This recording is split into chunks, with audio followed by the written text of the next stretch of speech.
Alright, y'all. How y'all doing? Okay. It's about 9:13 a.m. Friday, January 31st, 2025. Alright, y'all. This video is just gonna be about more like intentionally and unintentionally sinning, but it's more so about the fact that we sin and we really cannot help it.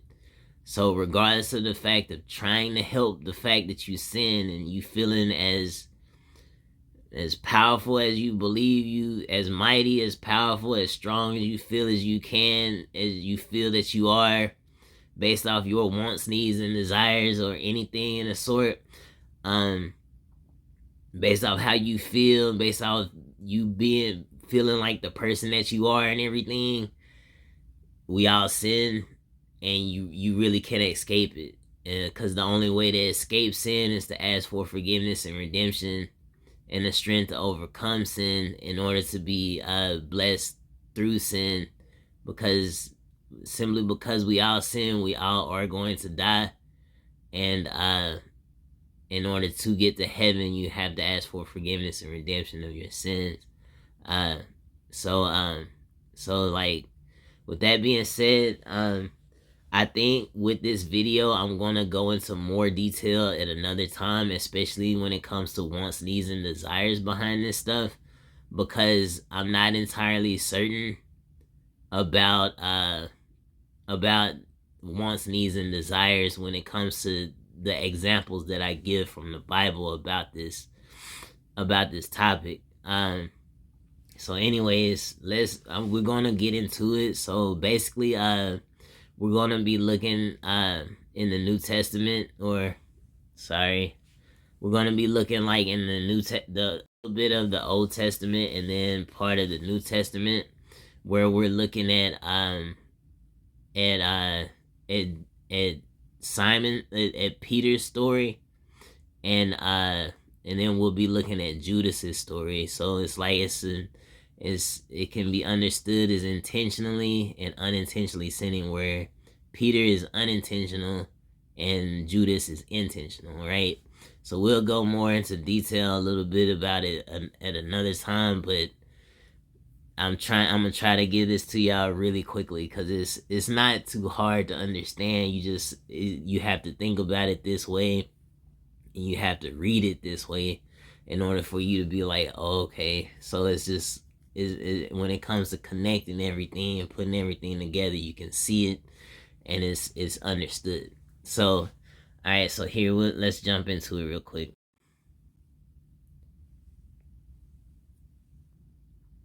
Okay, now again, where it says in Romans chapter 3 verse 23, which is in the New Testament, right? Where it says, for all have sinned and fall short of the glory of God. So again, that means everyone sins regardless of them seeming better than someone else or seeming to live a better life than someone else. And then also the type of sins that each individual person has committed. A sin is a sin, and everyone goes against God in order for everything to really be fair for everybody. No one's greater than another person simply because they committed a different sin or anything. I think sins, I'm not entirely certain about this, but things are measured differently. But when it comes to the fact that everyone sins, that's really definite, and it really cannot be escaped. So you have to, when it comes to understanding sin and believing that you do sin, you have to understand exactly how you do, right? So and then to sin means that the devil has worked through you, and it means that the devil has had you and made you go against Jesus, right? So that's then what sin actually, that's then what I can understand about sin. Okay? So then also in Leviticus chapter 4 verse 1 through 2, the Lord said to Moses, say to the Israelites, when anyone sins unintentionally and does what is forbidden in any of the Lord's commands. So you see how it is in the Bible that you can't unintentionally sin. So in that unintentionally, that when it comes to it being unintentional, means that the devil has tried to work through you in order to stop something from God, in order to stop all things working for God, right? That's what I can understand. Okay, now let's look at Judas. When it comes to Judas sinning against Jesus, it's more of a willingly kind of thing. Because he wanted to betray Jesus. So again, when it's talking about in Luke chapter 22 verse 3, where it says, then Satan entered Judas, called Iscariot, one of the 12. Alright, it says that Satan entered Judas. Now again, as it's understood that Judas sinned against the Lord, right? For all have sinned and fall short of the glory of God. Now, when it's talking about then Satan entered Judas, right? That means since all have sinned, Satan can enter you, right? And you will sin. That's what that means. So again, Jesus was right there with Judas, right? Right there at the same table and everything, right? Satan entered Judas while Jesus was right there with Judas, making Judas sin and act against Jesus. So you see how you can't just walk around and believe that your faith in Jesus is going to make you never to sin. That's just never going to happen. It's simply because of this verse. For all have sinned and fall short of the glory of God.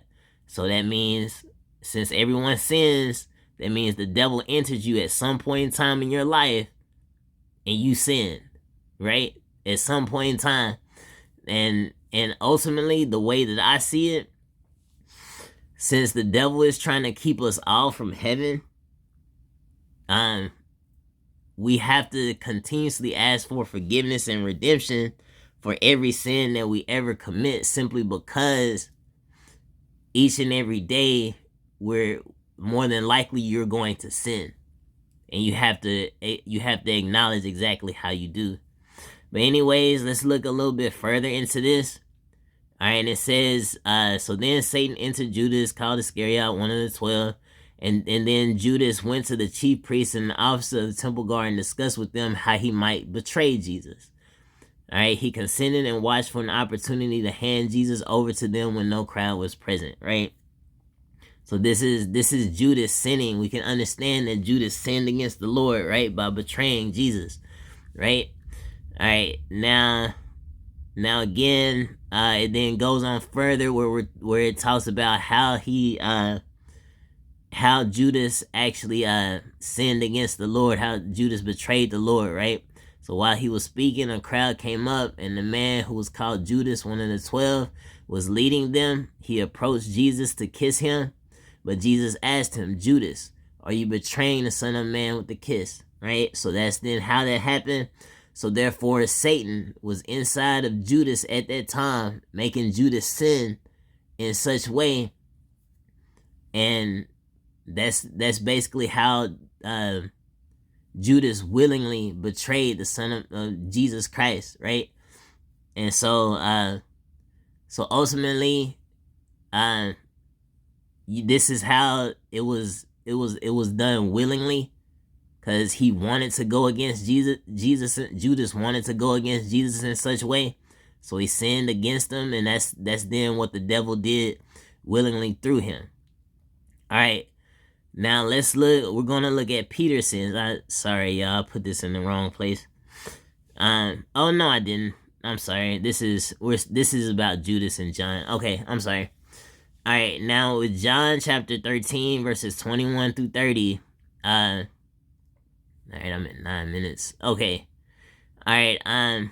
So Jesus.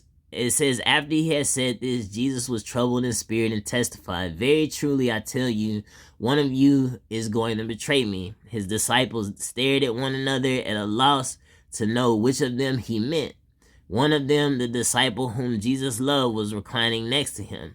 Simon Peter motioned to this disciple and said, ask him which one he means. Leaning back against Jesus, he asked him, Lord, who is it?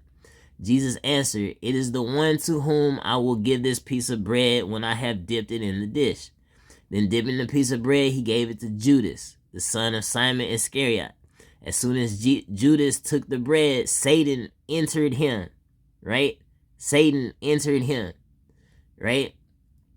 So Jesus told him, what you are about to do quickly. But no one at the meal understood why Jesus said this to him, since Judas had charge of the money.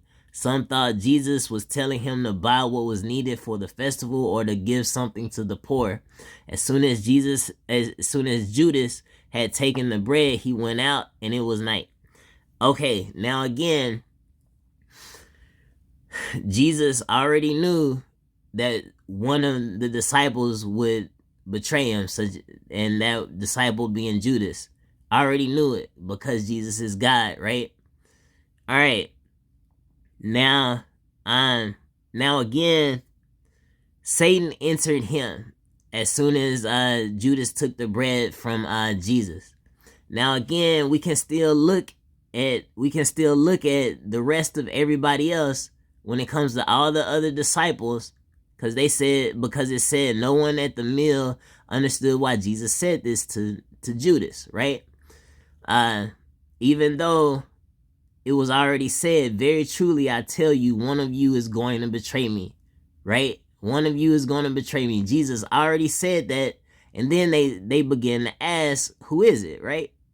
And so Jesus said it's going to be the person I give this piece of bread to, and he gave it to Judas, right?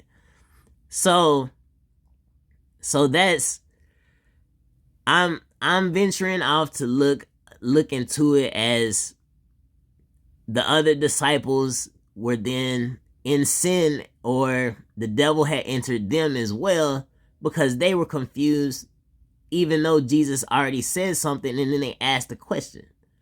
So even though it's like it doesn't make sense that they were confused about this, simply because they just asked a question and they wanted an answer, right? So Satan entered Judas, and then I'm thinking that Satan entered the rest of the disciples as well. So again, that's y'all have to understand that Satan entered this man. So Satan can enter a woman and a man or a woman. It's something that you can't really,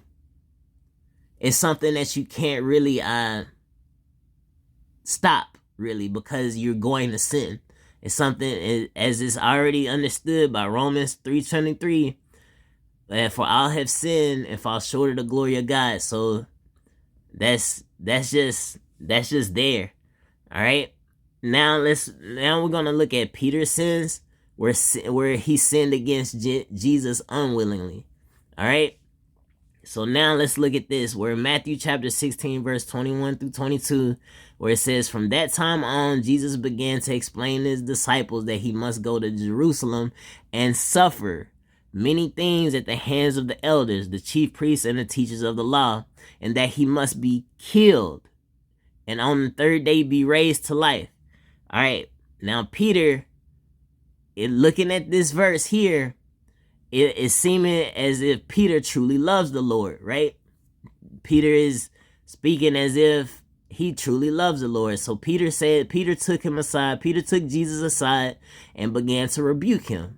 Never, Lord, he said, this shall never happen to you, right? That's what Peter said. Now Peter is saying this because he loves the Lord. He doesn't want anything to happen to the Lord. He loves the Lord. He believes that nothing to happen to the Lord because it just shouldn't, period, because it's Jesus. That's why he believes it shouldn't. All right.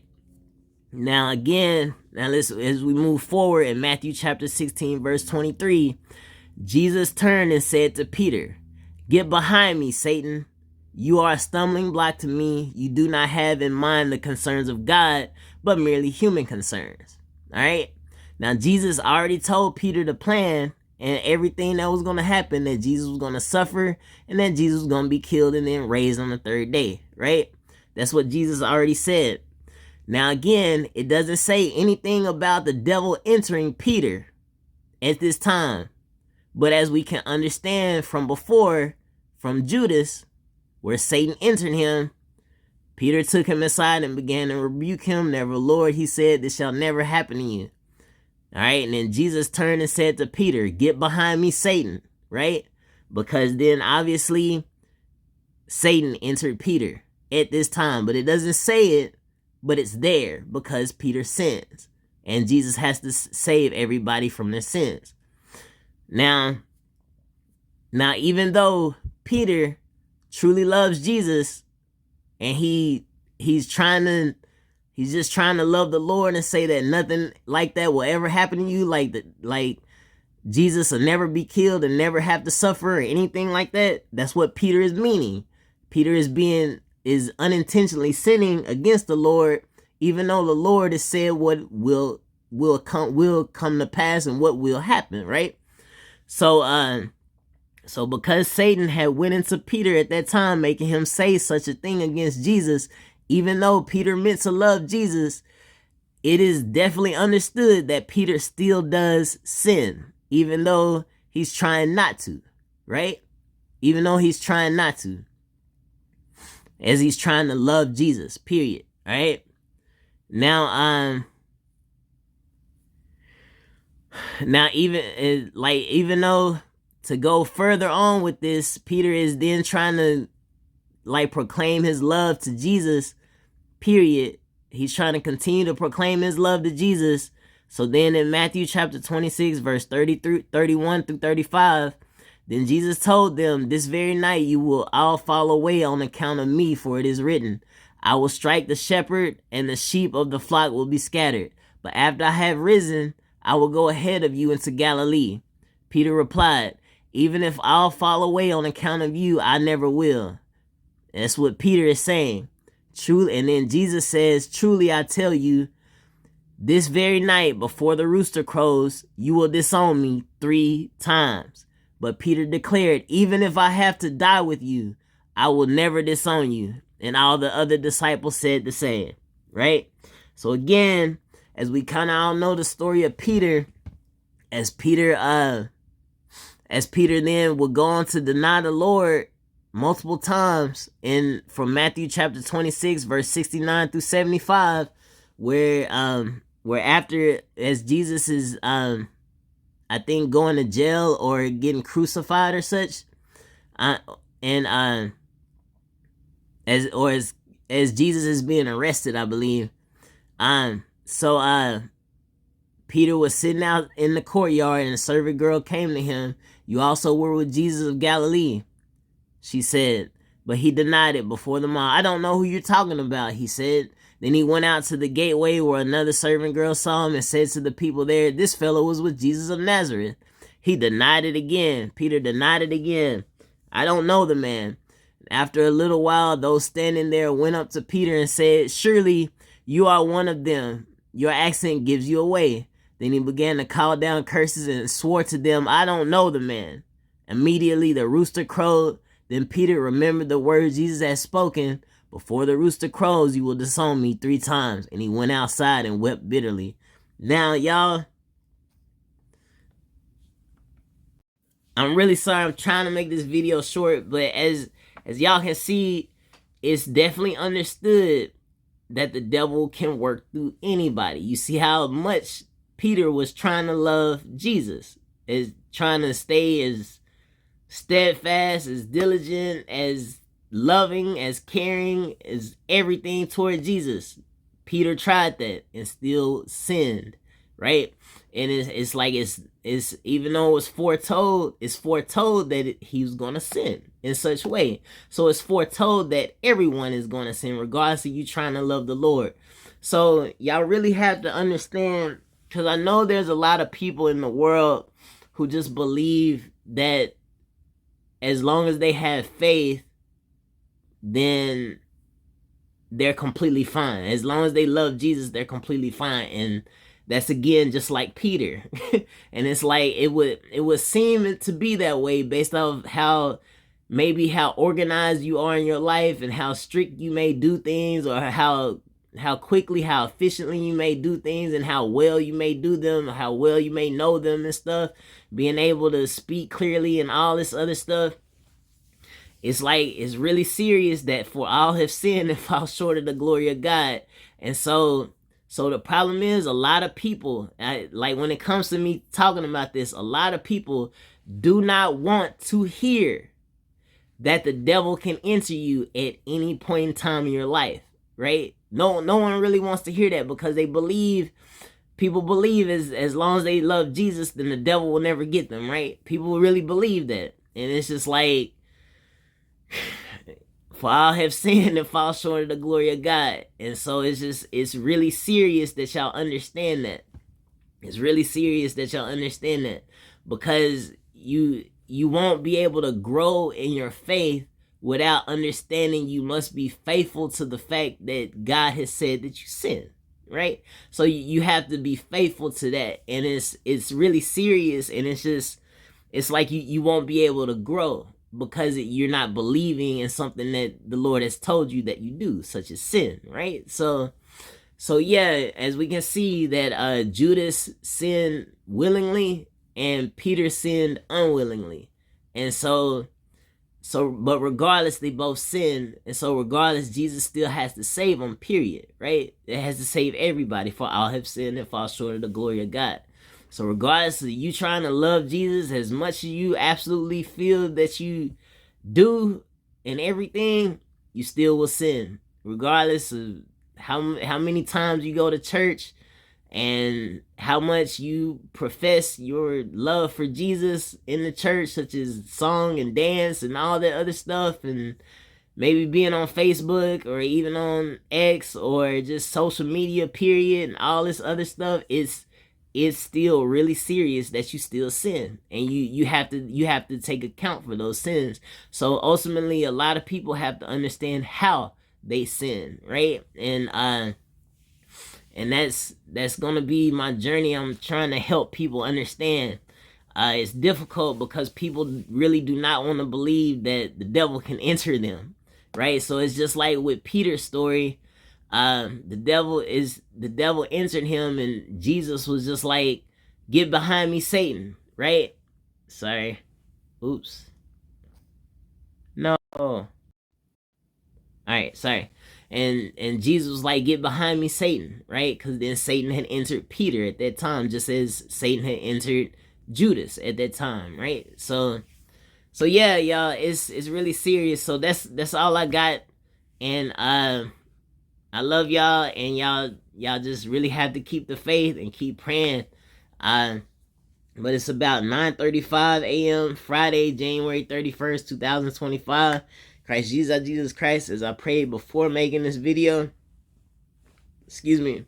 I pray that everyone understands the knowledge coming from this video, and to understand it not as being false knowledge or anything of the sort, and that people really should take into account this knowledge, and to use this knowledge and apply this knowledge to their love, death, and life toward Jesus Christ with their faith in Jesus Christ. As you love to love us, to love us all, as I love to love you, to love us all, Jesus Christ, our Christ Jesus, I pray, as we are sinners and sinless servants of you, to be small enough, you're big enough, you're small enough to be godlike by all of y'all holiness. Jesus Christ, our Christ Jesus, I pray that I did a good job understanding this, and I know that we're probably going to have to go through this again when it comes to me having more knowledge and wisdom about wants, needs, and desires and wishing, right? And then order and command and obedience and discipline and authority and such. So I pray, ending this prayer around 9:36 a.m. Friday, January 31st, 2025. Y'all, that's all I got. So I'll see y'all in the next video. Love y'all and peace.